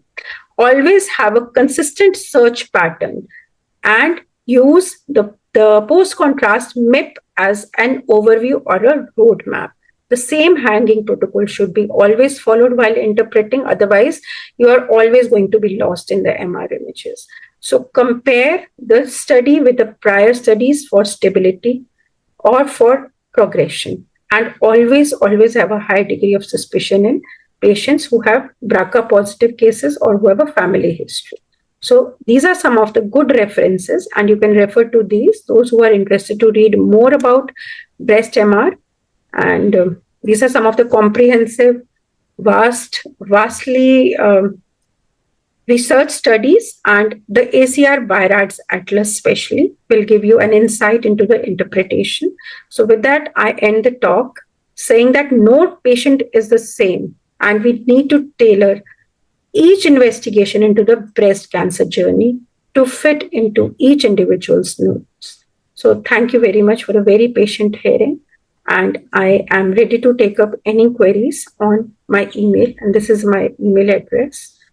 So feel free to mail me any queries, and I'll be happy to answer those. Thank you very much. Thank you very much for this elaborate deliberation, ma'am. So I could see now Gaurav Agrawal sir and Anurag sir has also joined. A warm welcome to you, sir, Gaurav sir and Anurag sir. Thank you for joining us tonight. And so, ma'am, we have a lot of questions right now, and our faculties, we will take feedback from their insights also related to this topic. But before that, this is very important question. That is because this is the foundation question.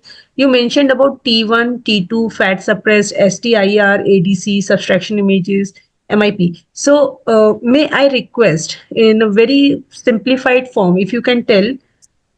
First of all, if suppose patient comes with films, what are the various identifying features? How should we identify these are the T1 weighted images, T2 weighted? So T1 and T2 weighted images have to be identified, based on the parameters that are written on the side of the box. And most of these images are labeled, and T1 and T2 weighted images, it is actually, you do not need to identify these images per se as a surgeon. First and foremost, I would say that for that, usually a radiologist has to do it. It is the radiologist criteria. For as a surgeon, best is to see the post contrast images, see that there is a contrast present in the heart, and see that those images that have a contrast in the heart are the post contrast images. Now see these post contrast images, and in that you see, if you see anything that is enhancing, that is the thing that you need to more characterize or to worry about. So that is the way to go. That will make your life easy. Don't get lost into fat suppressed and T1 and T2 images. I will not at all advocate that for the surgeons. Go into the post contrast images directly. Thank you. That's a that is an abbreviated approach that is being followed. Abbreviated MRI is following T1 pre contrast, T1 post contrast. That is all. You do not need to go beyond it as a surgeon. Okay. Okay. And okay, fine. So, like, suppose any patient comes, we just first look as what is my interpretation. Patient comes to me with the report. So I first put the post contrast images, look out the areas that are enhancing, see the kinetic pattern, especially ROI, the region of interest, and based on which, if I can correlate them with the pre-contrast images, T1 weighted. So T2 weighted. Pre-contrast T2 weighted. If you need to, your radiologist would have already done it for you. Whether it is T2 hypointense, if it is T2 hypointense, more in favor of a malignancy.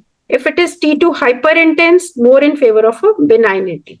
So that is that way to go. I told you that approach, algorithmic approach. First and foremost. And one thing more, like in T2, if it is non-enhancing, again benign. That is it. And one thing I could see that in images, in T1 weighted images, the fat was hyper intense and the breast tissue was hypo intense. And in T2 weighted images, the fat was hypo and the parenchyma was intense. So it is something. Can you please elaborate if I may be wrong, maybe? So again, yeah, partially right only. Again, that is, I will not advocate you to go by this again. Okay. Yeah. So for the interest of the viewers, like any patient, if comes with the images, just go for the post contrast images. That is the thing which will give you most information. Rest you can collaborate with radiologists. So may I request Gaurav sir, Anurag sir, Divya ma'am, if they want to comment on they want to share their insight, their experiences about MR mammography, their indications, their interpretation. This is Gaurav Agarwal here. Yes, good evening, sir. It was good evening. A very informative lecture. Thank you, Professor Singla. I learned a lot. I use MRI, breast MR, only very sparingly because I get so confused with it. I try using it as a problem-solving tool, as all of us believe it is, but so often it further confuses us or further adds to the confusion or problem of the patient. And specifically in patients where the conventional imaging is not providing any extraordinary or problematic picture, I feel it is best not to complicate the matters by doing breast MRI. I certainly would like to use it in patients with besides what Professor Singla said, like Paget's disease, and we also at times are faced with patients with metastatic axillary nodes with no palpable breast lesion or no lesion visible on mammography or ultrasound. But this is one situation where I would certainly like to use MRI besides Paget's disease and in patients with multicentric multifocal disease. And in selected patients following neoadjuvant chemotherapy, and of course the few patients that we treat with very dense breast, yes, and lobular carcinomas, true. Yes, Yeah. and for following up patients with breast implants or reconstructions. Those are few kind of cases where I would like to use, but it is something we all need to learn. And this lecture today was certainly a good learning exercise. Thank you very much for that. Yeah. Thank you very much, Gaurav sir, for your invaluable feedback. And I really, what we as a breast surgeon, most of the breast surgeon feel like this. Anurag sir is with us. Anurag sir, would you like to share something with us? Uh, Good evening, Namaskar. Namaskar, Thank sir.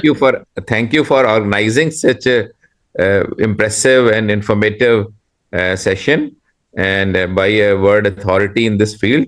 I know, madam. Whenever we went to PGI Chandigarh, she was one of the lead speakers in the program.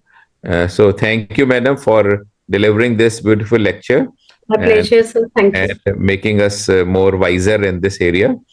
And so we also use it whenever we have a lady who has a strong family history, first or second degree relatives with the breast or ovarian cancer. And so to evaluate ladies who have a strong family history, this is also again a good tool. Or where we know that there is some genetic mutation. Like last week, I had a lady who I've been treating for many years for fibroadenoma, and we removed a few because her dadi had breast cancer. Recently she came that my mother has recently died with ovarian cancer. So although we knew that only one family history was there, so we did not do genetic counseling earlier, but now with the strong family history, mother having ovarian and dadi had breast, so we got her genetic counseling and then testing, and she was discovered to have ATM gene. So with ATM gene, like BRCA, I know there is a high risk of her breast cancer also. So we got a MRI, and fortunately, she did not have any suspicious lesion. But so these are cases, where we would like to use contrast MRI. Madam, we have read some papers where they have done non-contrast MRI, and they said that there is some benefit of with MRI without contrast. So, what do you have to say for that? There have been some papers, Yes, I think, in the journal yeah. Breast. Hmm. Yeah. There are some studies which have Hmm. done non-contrast MRI, wherein they have Yeah. done diffusion-weighted MRI to Hmm. actually characterize the lesion and to find out whether the lesion is malignant or benign. So MRI is being used as a research tool more and more, and diffusion-weighted MRI is the non-contrast MRI form. No other form is there. And Okay. diffusion-weighted helps us because if the lesion is showing diffusion restriction, it is bright on diffusion, dark on ADC, and you can do the ADC mapping, wherein the ADC mapping, if the value is less, and accordingly you can again characterize the lesion. So diffusion definitely has a role as a non-contrast MRI. Definitely. Mm-hmm. Thank you. One more thing I would like to point out that some meta-analysis had pointed out that MRI is more sensitive and therefore picks more lesions compared to mammogram and other tools. Yeah. But it overdiagnoses multicentricity in that it's reported as multicentric or more than one lesion. But when you do mastectomy based on this information only on MRI, then you find that only one lesion was cancer and others were just non-cancer. So a lady unnecessarily gets a full breast removal only on the basis of multicentric report on MRI. So then some experts suggested that you should all confirm or prove multicentricity by taking biopsies of all the lesions which are seen on MRI. So recently we had such a lady.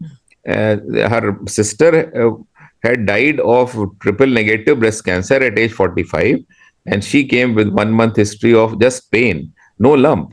So we had to do all the images, and mammogram was showing only one lesion, but MRI showed three lesions. And then we did repeat ultrasound, and we could find three lesions quite far. Two lesions were separate more than 6 centimeter apart. So in two different opposite, one was 10 o'clock, another was 1 o'clock, and the distance between the two was 6 centimeters. So it qualifies for calling multicentric. But the other lesion was very difficult to biopsy. So our radiologist said that it's better to remove it. So instead of doing going ahead with mastectomy, we thought we'll remove all these suspicious areas. And we have done some work at AIMS with hematoma guided excision of impalpable lesions, because one option is wire guided excision, but wire, you have to imagine where the tip of the wire is, and then you go. So an alternative for wire guided is hematoma guided. So we take patient's own blood, 5 to 10 ml, and we add a drop of methylene blue with it to make it a different hematoma compared to what we'll see when we remove the lesion. So with a tinge of blue, royal blue blood. And so we created these hematomas and excised both the lesions. And we found that there were only 2 lesions which were cancer. Third one was only benign. So the point I'm trying to make home is that we must confirm multicentricity by taking biopsies of at least 2 lesions which are more than 4 centimeter apart to qualify that it's multicentric histologically, and then only embark on mastectomy based on multicentricity. So that's my point. Thank you very much. Very pertinent. Thank you. Thank you very much, sir. Divya ma'am is with us. Ma'am, would you like to share your insights with us? Yeah, I would like to thank Dr. Veenu for giving such a beautiful talk. And I have nothing much to add what she has told. And Dr. Gaurav has already concluded the surgical indications, what we follow in our practice actually. We don't ask MRI breast for every patient, but yes, selectively, especially the genetic mutations, lobular cancers. In these cases, we do ask our radiologist for MR breast. Yeah, thank you, ma'am. So before we go on to some other questions, some very, very interesting questions that we have Dr. Shakti Pankaj ma'am and Dr. Satish Arora sir. Sir, are you there with us? So both are radiologists. So it's very important to get insights from the radiologists who are not into the private practice also, but somehow they are not with us right now. So we have a very interesting question with us, ma'am. What is your take on doing MR mammography during pregnancy? Because contrast must be, and that patient has to lay prone. One question we have received from one of our participants. So, see, pregnant patient, first and foremost, it would be difficult to lie prone. Second, gadolinium cannot be given at all in pregnant patients. So I will not advocate a contrast MRI in a pregnant patient. I'll get whatever information I need by my conventional. I don't think, yeah. In lactation, yes, gadolinium can be given and MRI can be done. And the patient can be told to discard the milk just after the MR has been done, maybe for the day or whatever. So in lactation, gadolinium is not prohibited, but in pregnancy, it is prohibited. Yeah, thank you. So this question was asked by Dr. Shabnam Bashir. So I hope her question is being answered. So another question is by Dr. Shweta Krishnan. Yes. Dr. Sudhi, yes, can you just add a sub question to this? Is contrast MRI contraindicated for all trimesters of pregnancy or only in the first trimester, the period of organogenesis? Or you prohibited for all the 3 trimesters? So currently it is prohibited only. We don't give gadolinium to pregnant patients.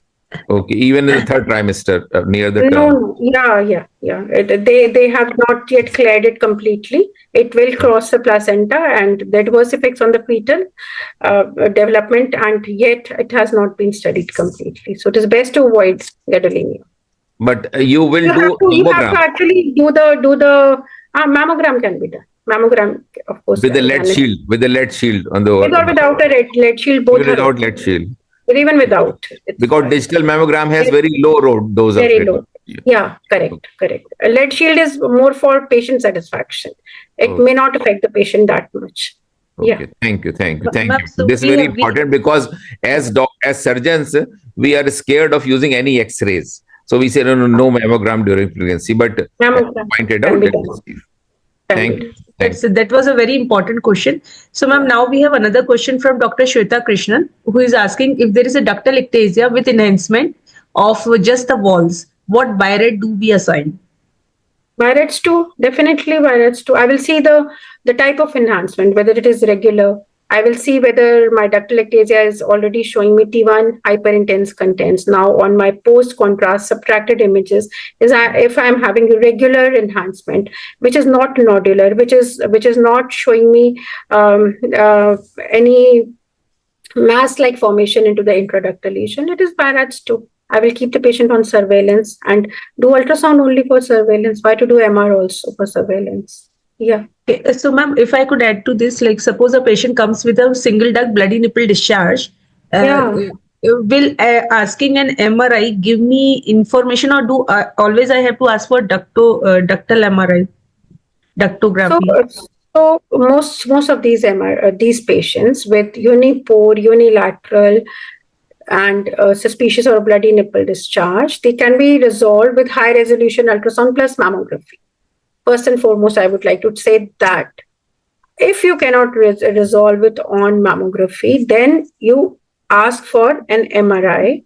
And of course, on an MRI, yes, if there is facility to do heavily T2 weighted images, then that will act as a ductogram. Yes, you should ask if the facility is there with the radiologist.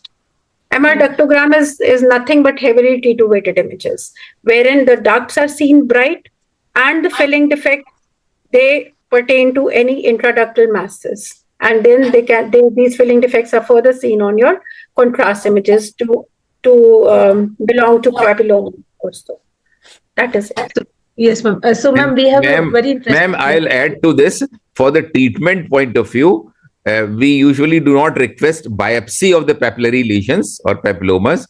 We straight away go for excision of the involved duct.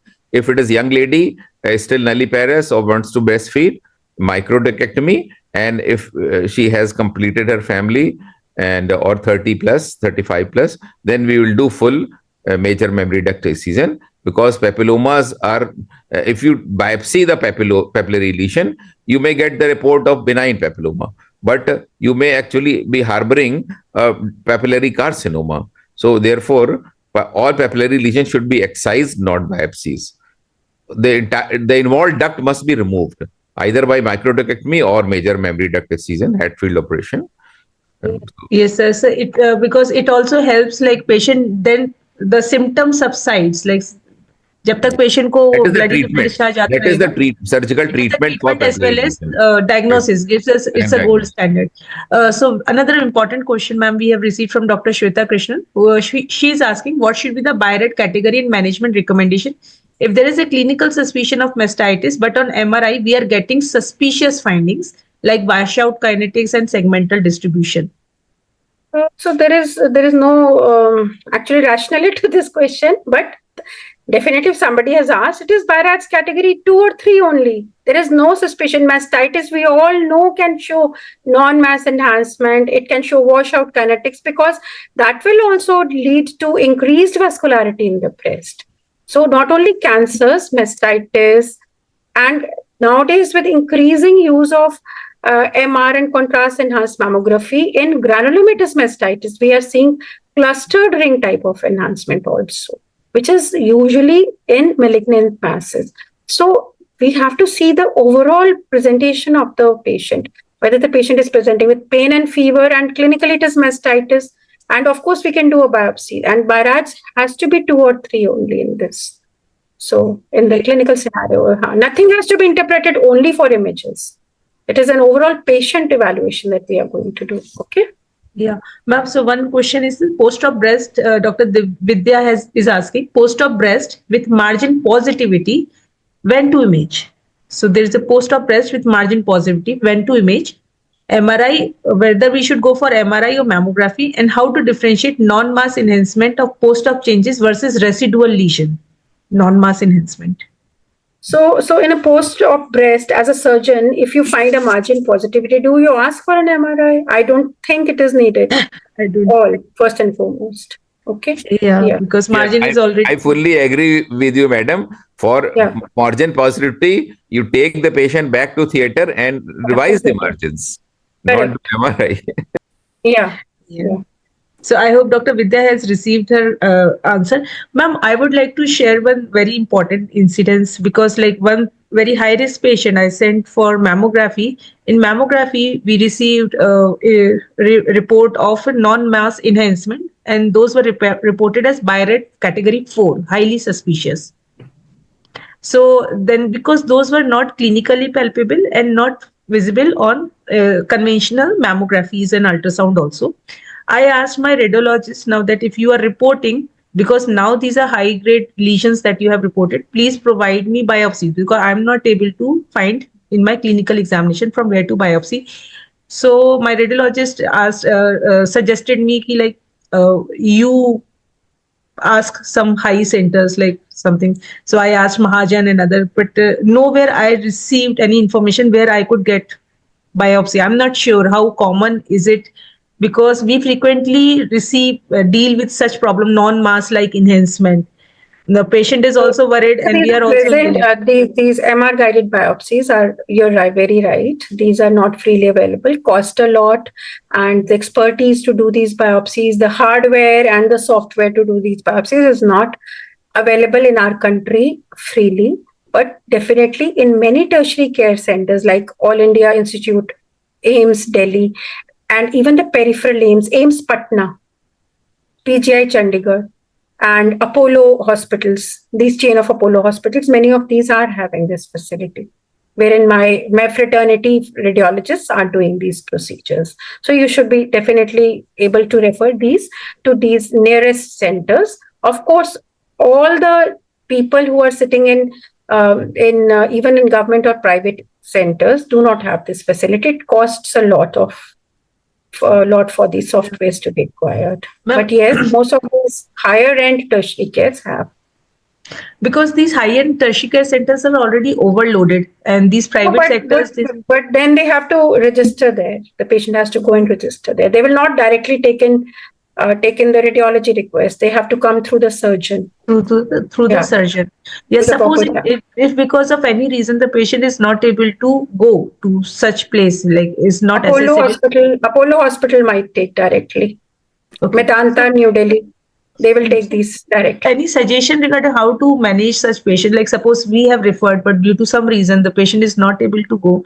Then the patient has to undergo biopsy. Close follow-up is not a substitute. Yeah. Once you've picked up something suspicious, you have to biopsy on him. It is not wise to follow up these patients. Yeah. Okay, fine. So anyways, this is a take-home message as well, because if you get a report of non-mass like enhancement, which is highly suspicious, so and if you don't have the facility of biopsy, then there is you can refer the patient to Chandigarh PGI, AIMS New Delhi, AIMS Patna, Medanta New Delhi, Apollo. But anyhow, you cannot let the patient wait from your own side. You have to refer the patient for biopsy. We must. Fine. Yeah. Ma'am, so there is one last question from Dr. Kirti Kumaran. So she's asking, it has been asked, we have patients who have been asking for shorter duration MRI, abbreviated ultrafast. Can we offer it to all patients instead of,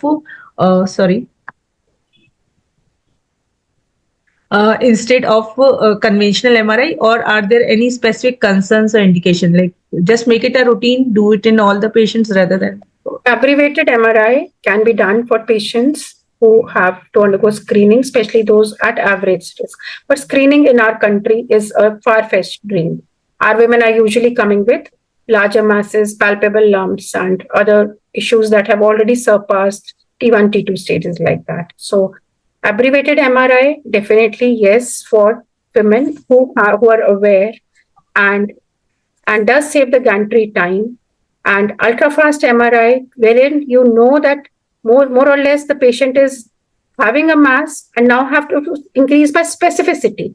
I have to tell whether this mass is a cancer or a benign thing. Wherein I told that that 10-second cutoff from the enhancement of aorta is taken, wherein if the mass enhances less than 10 seconds, it is ultra fast.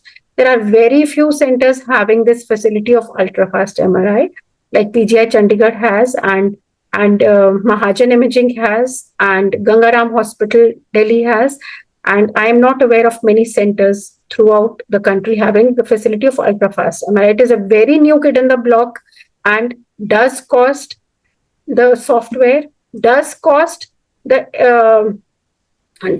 interpretation, but does not cost you extra gantry time, does not cost you extra contrast. It has a lot of added benefit if you have the software. Do not directly send for ultra fast MRI. First of all, ultra fast is an add-on.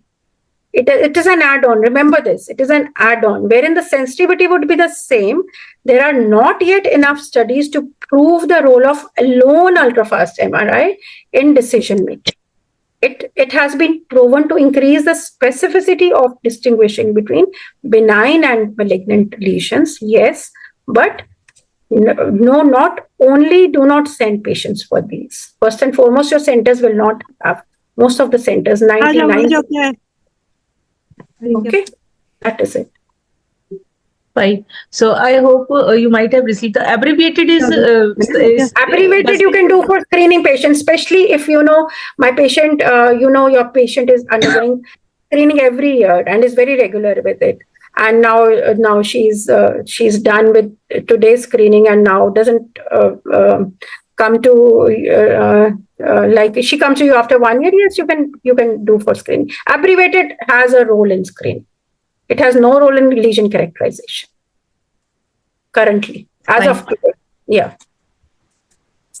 Yeah, great. So we had a very, very elaborate discussion. So now that we are at the end of our presentation, I request anyone who really want to ask question. There is a last quick question, last 1 minute to ask the question. Otherwise, we just ask maybe Anurag sir, Gaurav sir, Divya ma'am, and all other faculties if they want to put their point, any point from their side.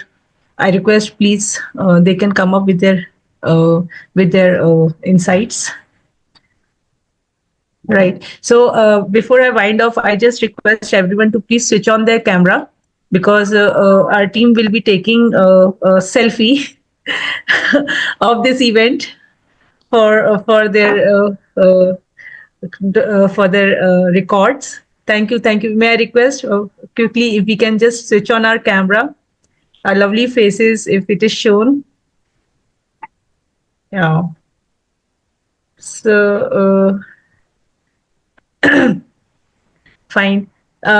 Yeah, people are doing this. So quickly, Sir Gaurav sir would like to add something to Veenu ma'am's presentation. No, thank you. It was a very informative talk and I enjoyed it. And that's it. Thank you very much, sir. Anurag sir, would you like to add anything? I want to thank you from the bottom of my heart for arranging such a informative, educative session. Thank you. Thank you, sir. Divya ma'am.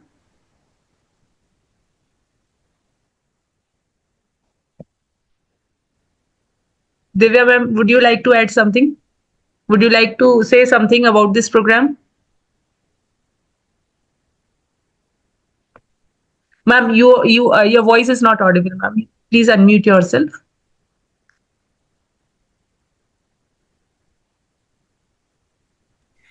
I can see some I experts just from want in to Bangladesh.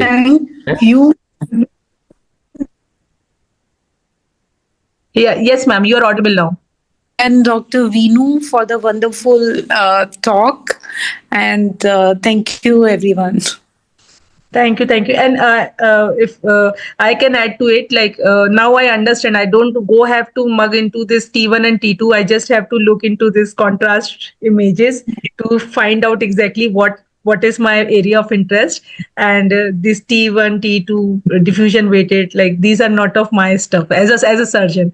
So this is a very important take home message that I have received. So this was an excellent session, end of year.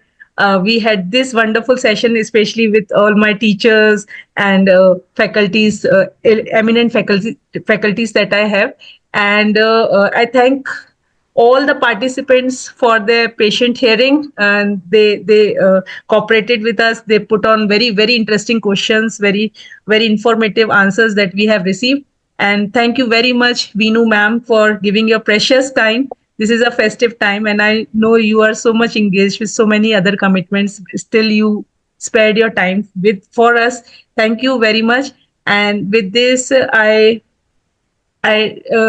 just a couple of information. This meeting is recorded. Anytime you want to revisit, please. The meeting link will be shared. This YouTube link will be shared soon. Next month is the first month of 2025. So we have an endocrine meeting and very interesting topic we are planning to come up for you. So those who manage endocrine cases, please stay connected. We will be telling you about the details of the meeting soon.